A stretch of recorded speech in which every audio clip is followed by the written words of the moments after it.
Did you know your legs can improve your memory? Yep, you heard that right.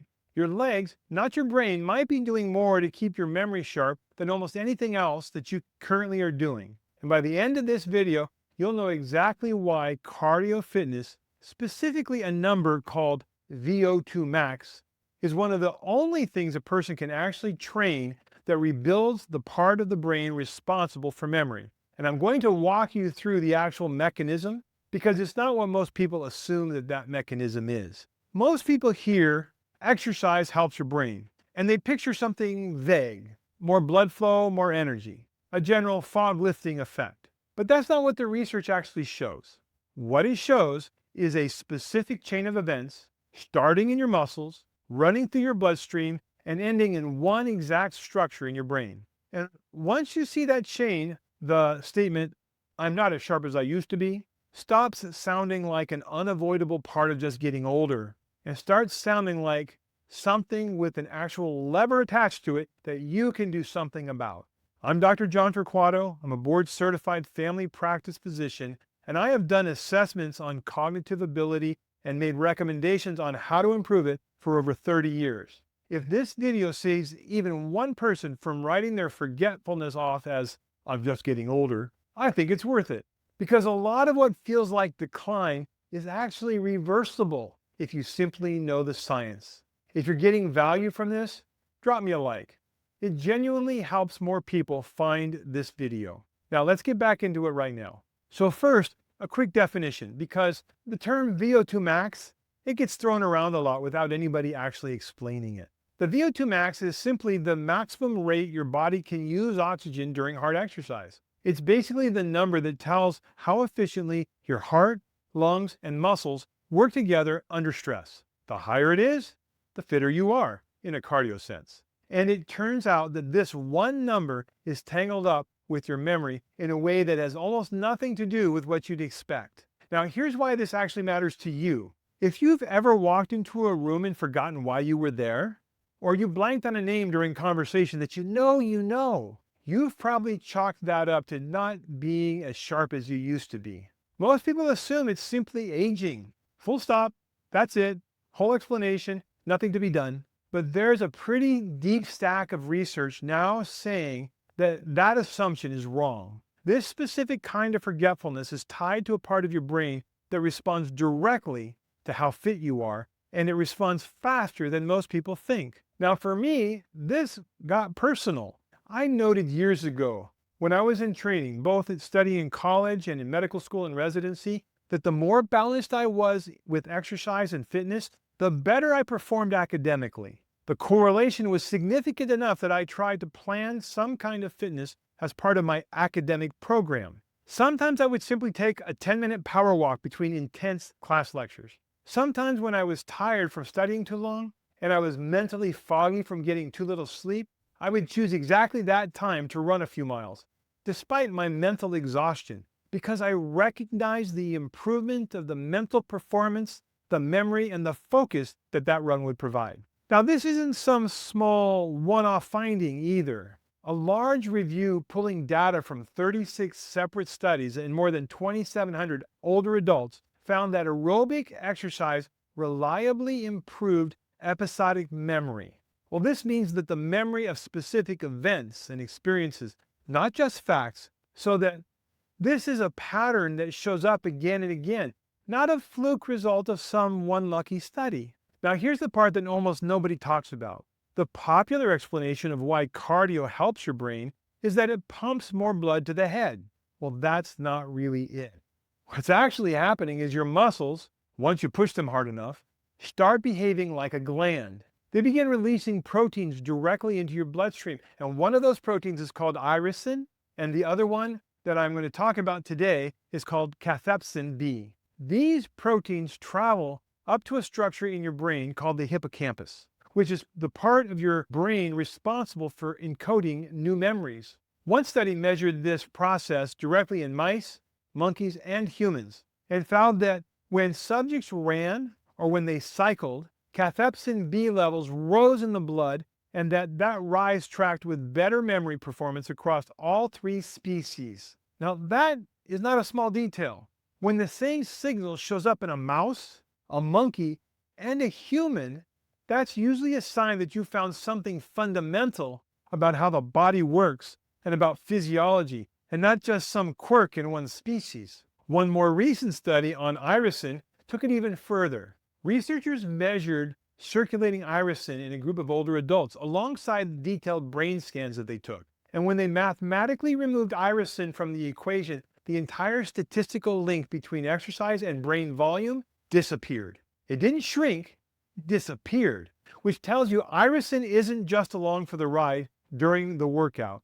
It might actually be the signal doing the heavy lifting, with exercise itself acting more like a trigger that gets irisin released in the first place. Now, if you're finding this as wild as I did the first time I read it, go ahead and hit that like button. It really helps this video reach more people who think that their memory is just broken and it can't be fixed. Now, here's where this gets specific, because memory is a huge, vague word, and I want to narrow it down to exactly what's happening.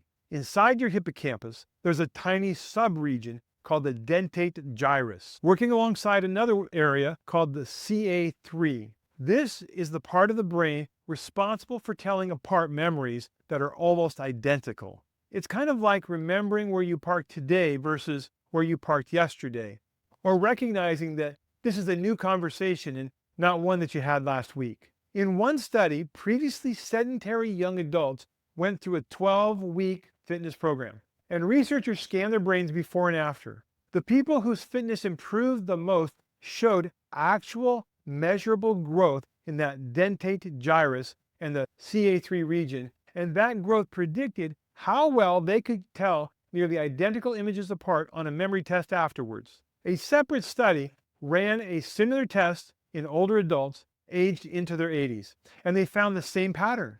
Fitness predicted the size of that region, and the size of that region predicted performance, exactly the kind of memory task that people fail when they say, "I'm not as sharp anymore." There was another larger study with more than 600 older adults that confirmed that higher fitness was tied to greater overall hippocampal volume, and that volume difference is what exactly explained the better memory scores. Now, it wasn't fitness alone, and it wasn't age alone, but the physical structure sitting between the two. So this isn't your whole brain going foggy in some unfixable way.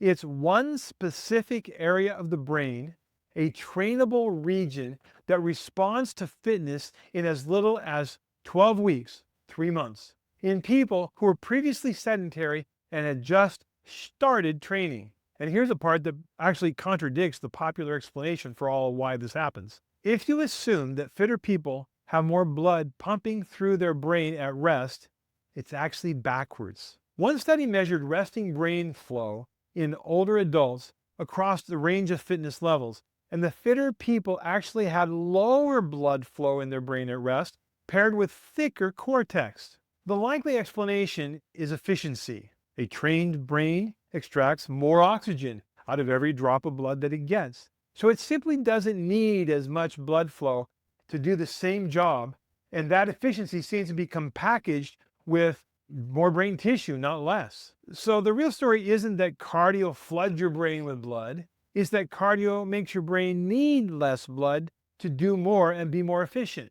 Think of it less like turning up a hose and more like just upgrading the pipes. The same or less blood flow, but everything downstream works better because the system has become more efficient. Quick break. If you're the type of person who wants to actually understand how your body works, instead of just being told, exercise good, brain good, drop a comment with what topic you want to have covered next, because I read those comments and the most requested comments tend to become their own videos. Now here's a connection that almost nobody makes, and I think it might be one of the most useful things in this entire topic. Fitness doesn't just add to your memory. For a lot of people, it protects the memory.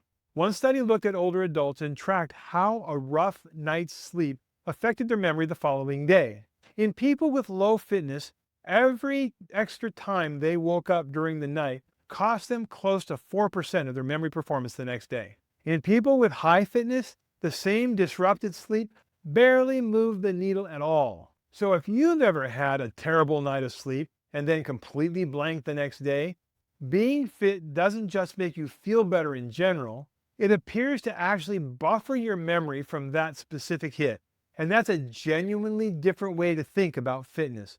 Not just something that helps out on its own, but something that determines how much damage a bad night, a stressful week, or a rough stretch of sleep actually does to you. And this next part is the one that changes the timescale of the entire conversation. There's a long-running study that measured cardio fitness in adults during their 40s and 50s, and then it tracked them using medical records for an average of about 15 years. The people who were unfit and carrying a little extra weight in midlife had roughly 2.3 times the risk of developing dementia later on. That was compared to people who were fit and had a healthy weight.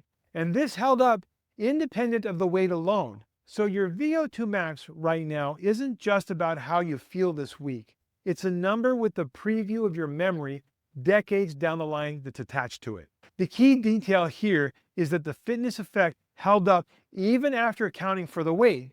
So this isn't just carrying less weight is good for you in disguise.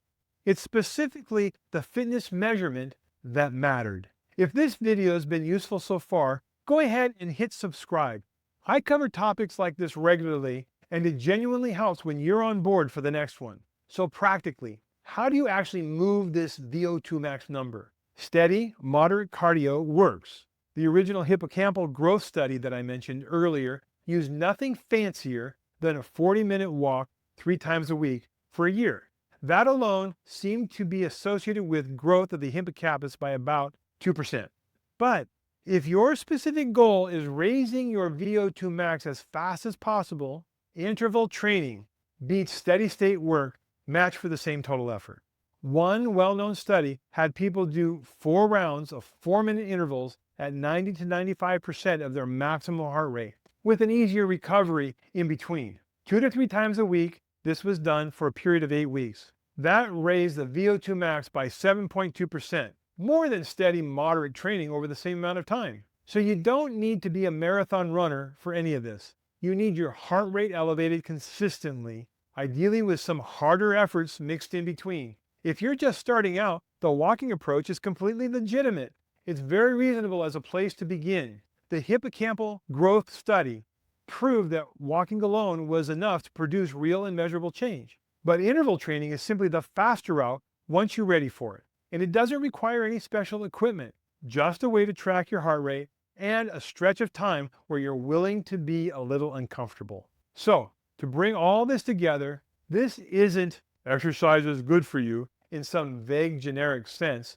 Your muscles are actually sending direct chemical signals to the exact part of your brain that is responsible for precise memory. Your fitness level changes how efficiently your brain runs at rest, and it protects you from the memory hit of a bad night's sleep with effects that stretch out over decades into the future. Now, if you want to go deeper on the brain side of this series, I have already made a video called Brain Training and VO2 Max, What Makes Good Leaders Great. And if you want to, you can check that out by clicking the link.